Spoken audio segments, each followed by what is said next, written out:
Assalamualaikum warahmatullahi wabarakatuh. Welcome back to my YouTube channel.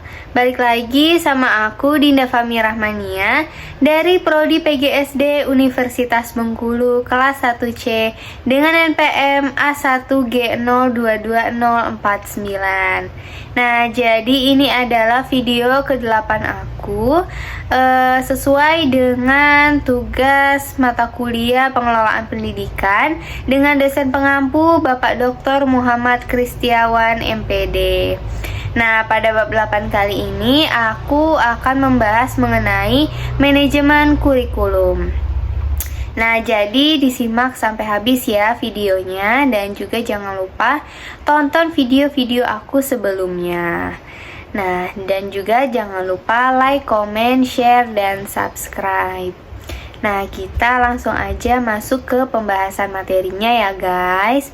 Nah, jadi pada video kali ini aku akan membahas mengenai manajemen kurikulum. Nah, pada bab ini terdiri dari 8 subbab atau 8 pokok bahasan. Nah, yang pertama yaitu konsep dasar manajemen kurikulum.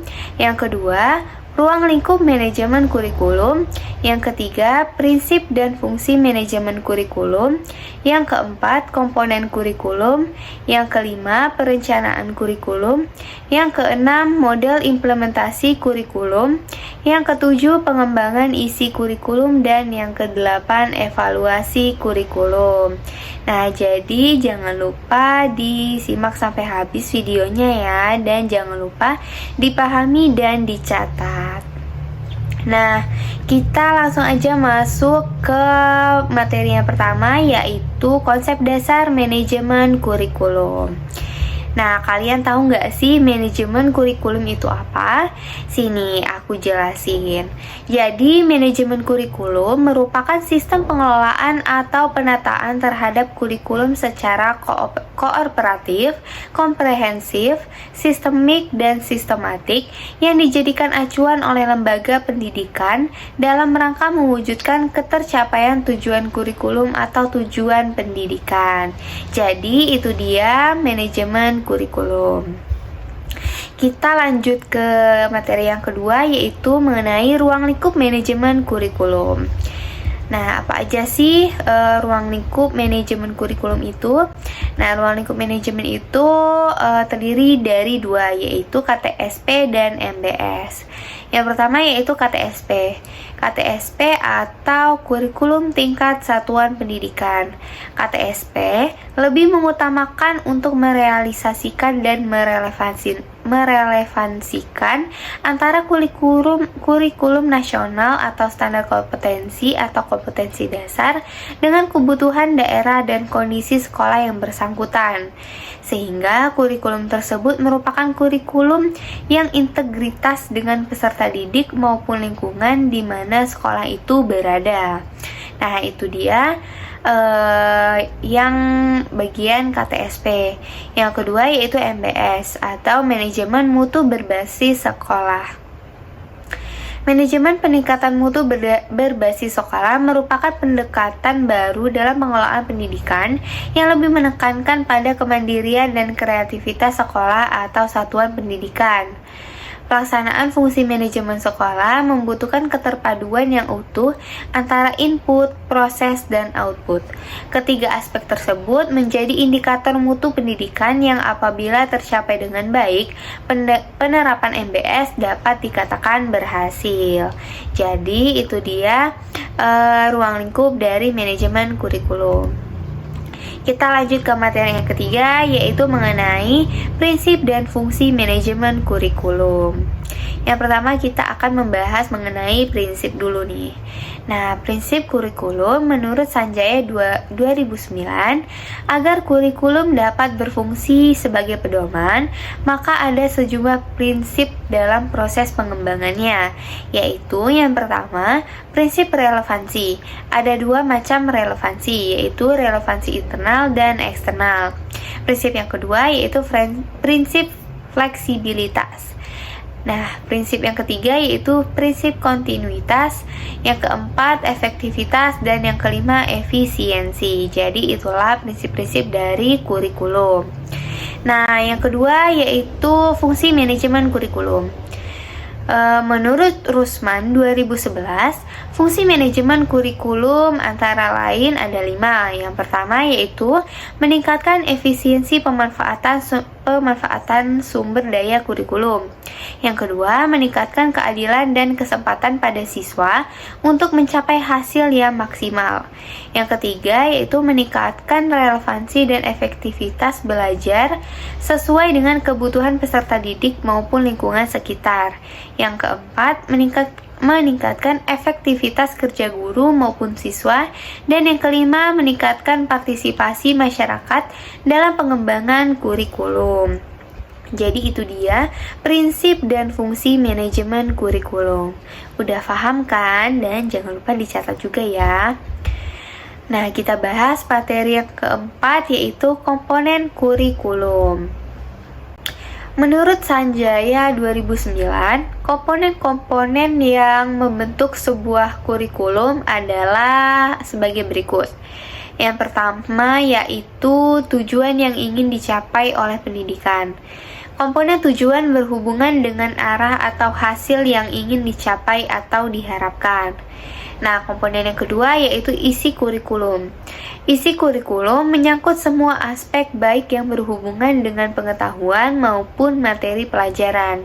Komponen yang ketiga yaitu metode atau strategi pembelajaran. Strategi berkaitan dengan upaya yang harus dilakukan dalam rangka pencapaian tujuan. Nah, komponen yang keempat yaitu evaluasi atau penilaian pembelajaran. Evaluasi merupakan komponen untuk melihat efektivitas pencapaian tujuan. Jadi itu dia 4 komponen dari kurikulum. Nah, lanjut ke materi yang kelima yaitu perencanaan kurikulum. Nah, perencanaan kurikulum kita masuk ke pengertian dulu ya guys. Pengertian perencanaan kurikulum. Perencanaan kurikulum menurut Rusman adalah perencanaan kesempatan-kesempatan belajar yang dimaksudkan untuk membina siswa ke arah perubahan tingkah laku yang diinginkan dan menilai sampai mana perubahan-perubahan yang telah terjadi pada diri siswa.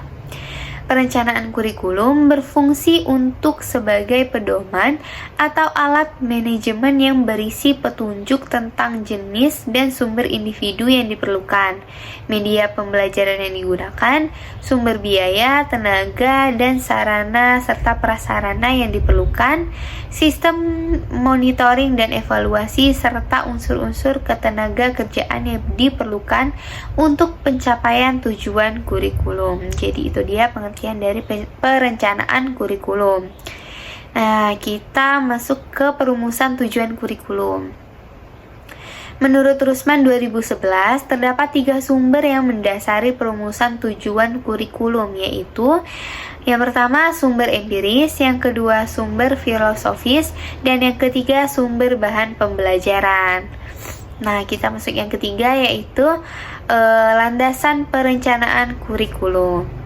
Menurut Rusman 2011, landasan di dalam perencanaan kurikulum adalah sebagai berikut.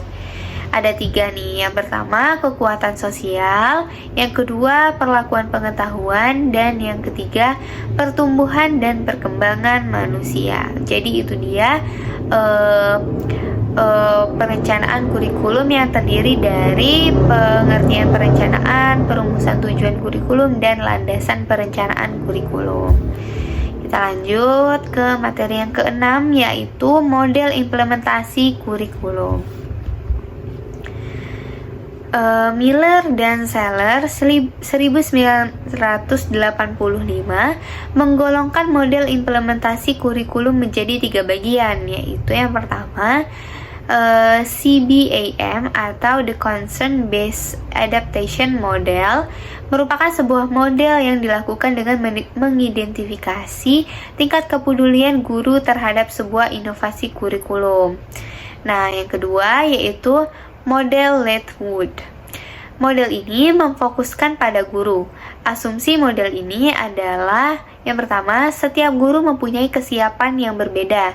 Implementasi merupakan proses timbal balik. Dan yang ketiga, pertumbuhan dan perkembangan dimungkinkan adanya tahapan individu untuk identifikasi. Nah, yang model ketiga yaitu model Tori.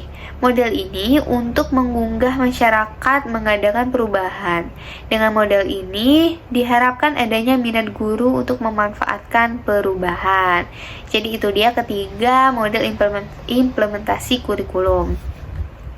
Kita masuk ke materi yang ketujuh, yaitu pengembangan isi kurikulum. Nah, pengembangan isi kurikulum ini dibagi menjadi bagan-bagan. Yang pertama yaitu scope atau ruang lingkup. Jadi ruang lingkup ini membahas mengenai kedalaman dan keluasan. Setelah kita ke scope, ada yang namanya sequence. Sequence itu artinya sistematik atau urutan.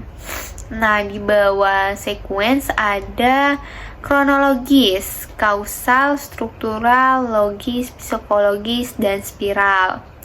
Nah, yang di bawah scope tadi kita ada cakupan wilayah yang meliputi lokal, regional, dan nasional.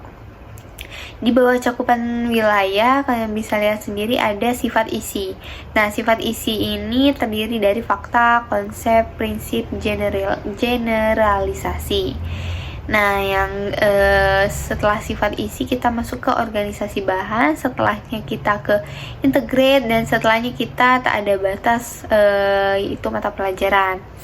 Nah, di bawah dari sequence, kronologis, kausal, struktural, logis, psikologis, dan spiral tadi kita ada separated subject atau mata pelajaran atau disebut juga esensial. Nah, di bawahnya ada correlate, bidang studi, dan yang terakhir integrasi aspek tertentu yaitu tematik, gender, lingkungan, life skill, konstekstual, kehidupan, dan alam pekerjaan. Jadi itu dia pengembangan isi kurikulum.